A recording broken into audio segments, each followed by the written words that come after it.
As much as people say respect your elders, I also think that elders should not provoke people that look up to them.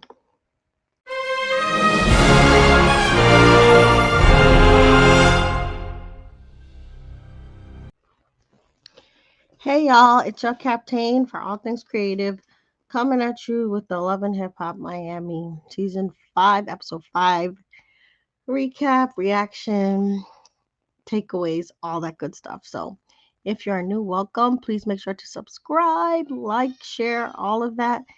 And if you're returning, welcome back. Thanks for just being so cool.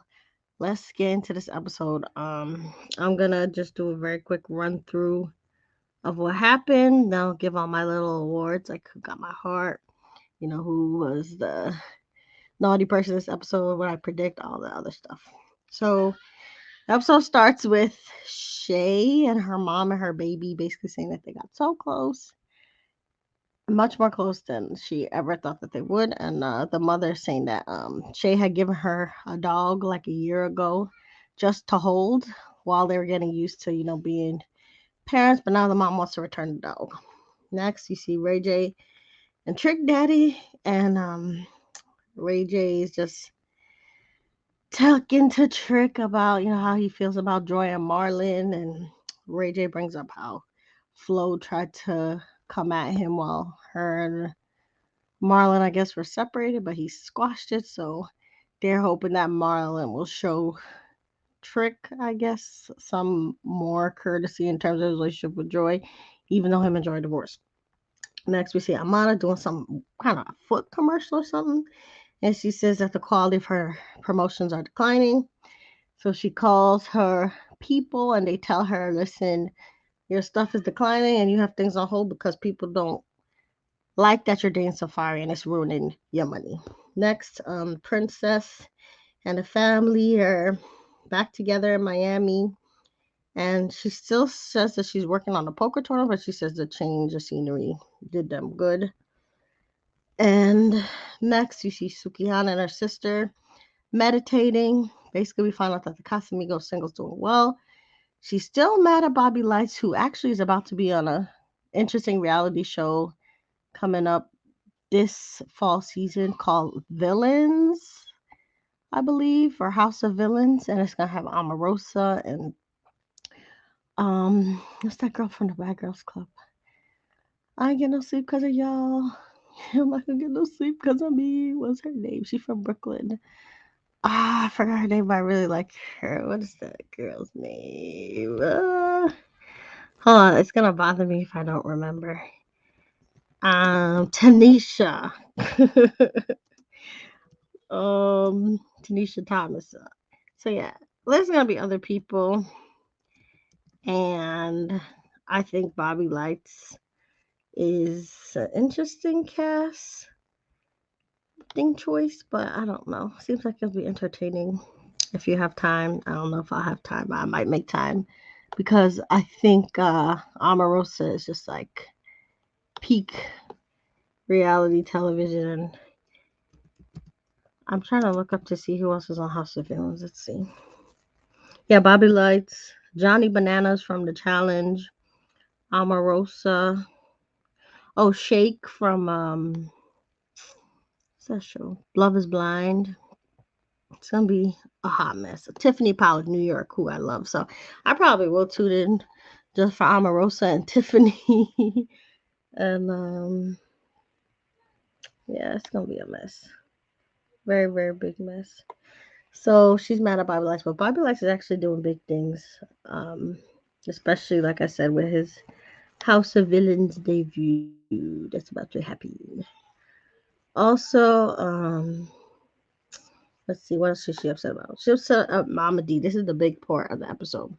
Basically, Mama D did some interview where she fat shamed her and slut shamed her, and she made a post about on social media basically saying that it's on site.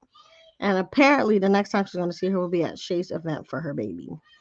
Um, Next we see Safari's interview about the one that got away that Amara is watching, and Amara gets upset.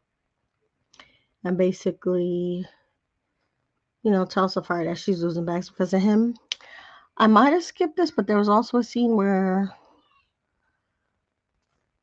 Ray J, um, what's his face? Trick Daddy and Marlon finally meet up, and then Marlon basically says, "Oh, he just gave Joy flowers because in his culture they give Haitian, I guess, appreciation to people that are gentle and nice with flowers." And Trick Daddy is like, "Listen, I'm from Florida. The only people that get flowers are people who are dead and people that you're like crushing on." So he kind of amicably spoke with Marlon about backing up off of Joy. And then Marlon is trying to play it cool and saying it's not that big a deal that he got flowers, but we shall see. And then, last but not least, we get the first birthday event. It starts off with Fabo being late, so the mom and everybody's acting dramatic about that. Then, Fabo does actually come and gifts Shay a Tesla, so they forgive him for being late. And then mess ensues. Mama D and Sukihana get into it, and there's a whole bunch of name calling. I can't even repeat the stuff that they said to each other. And then Fabo and Shay's mom and brother get into it over the dog because the mom's telling him that she's gonna bring the dog back, and he's like, "You better not bring that dog back, or else if that dog ends up in the streets, it's gonna be your fault." And the episode goes off like that. So let's get into the awards since that was basically it. Queen of the episode, I would say, would be Amara because she's finally waking up to see the consequences of dating Safari and his kind of not so serious ways. He's very unserious in terms of his public image and his love life. As a woman with kids and as a professional whose back is getting messed up, she does have to make a serious and thoughtful choice about who she brings into her life. And it's good to see in this episode that she's putting more thought into it. So that's a step. Um, whew, the person that I thought was the naughtiest, just not too harmless, but still naughty would be Trick Daddy because he has Joy basically like a prisoner. Like he won't let her out of this marriage. They're divorced, separated, but I don't know for the cameras, but it seems like he's not letting her move on. And even the situation with Marlon's like, yes, Marlon's not a great guy, but he is way too involved with Joy's love life, and he's got to stop meddling in that regard. And I think it's very toxic if you have an ex that's like hovering like that. So unless they're gonna get back together and we don't know about it, or this is just for cameras, Trick Dad is being very toxic for this. Who my heart goes out to is actually the dog, Shay's dog. There's so many people I think that use pets in place of children, and it's just sad that once Shay got her baby, she kind of ditched the dog, and left it basically for dead with her mother, and the mother doesn't want it anymore. So I just hope they find a new home for that animal, or Shay takes back responsibility because it isn't fair to her mother, to have to bear the burden of, caring for this member of Shay's family, and Shay got to treat it like a family member. So I feel so bad for this dog, and I hope it doesn't end up on the streets. If y'all know anything, write it in the comments. But yeah, Shay's dog got my heart. And then who's in timeout? Definitely Mama D. I know a lot of people will say, supposed to respect your elders, which you are. I'm 100% for that.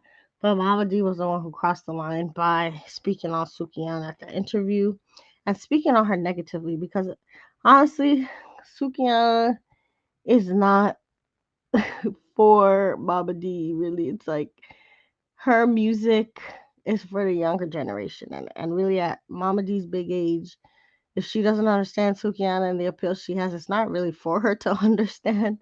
But also, just with the body shaming and the fat shaming, and kind of the hypocrisy because um, Mama D herself admits that she was a pimp. So she was in the whole sex trafficking industry, So for her to, be especially slut shaming Sukiana and saying those disgusting comments about how nobody should want to you know be part of her, like, I guess, large number of sexual partners because she's an OnlyFans.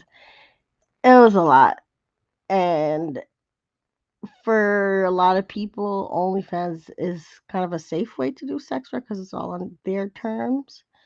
So, if anything, it's way safer and less, I guess, traumatizing than, being forced and abused by a pimp, which Mama D was.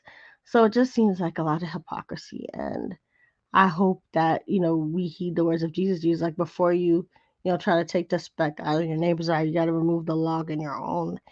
And Mama D definitely got a lot of skeletons in her closet. She got a lot to do. And one thing that Sukihana did tell her was that the reason why Scrappy is so toxic is because of her as well.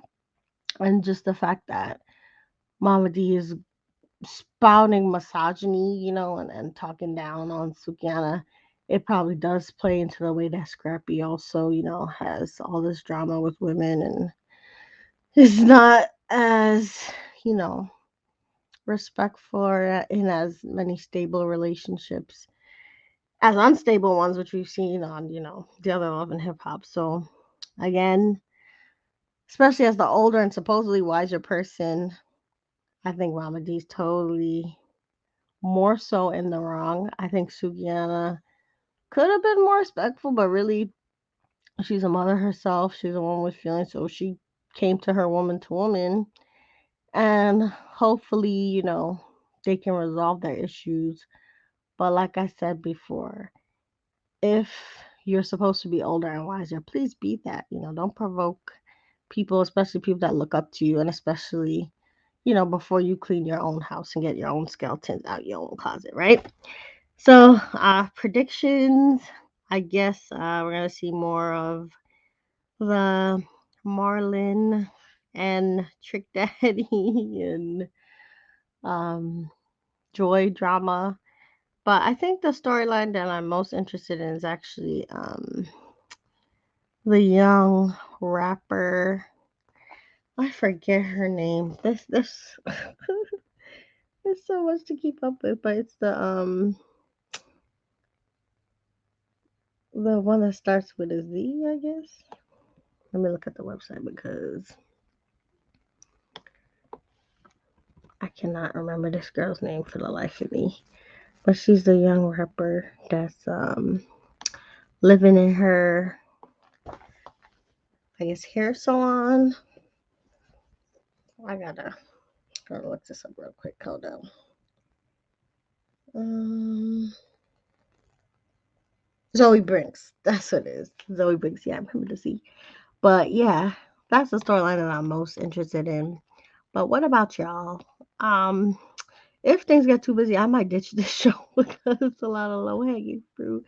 But again, definitely a main lesson from this episode, or the main takeaway that I got, was about, the whole respecting your elder things. And I just hope that everybody, who's out there, make sure you are doing your best to be someone to be respected. And remember, you're the master of your fate and the captain of your soul. Bye.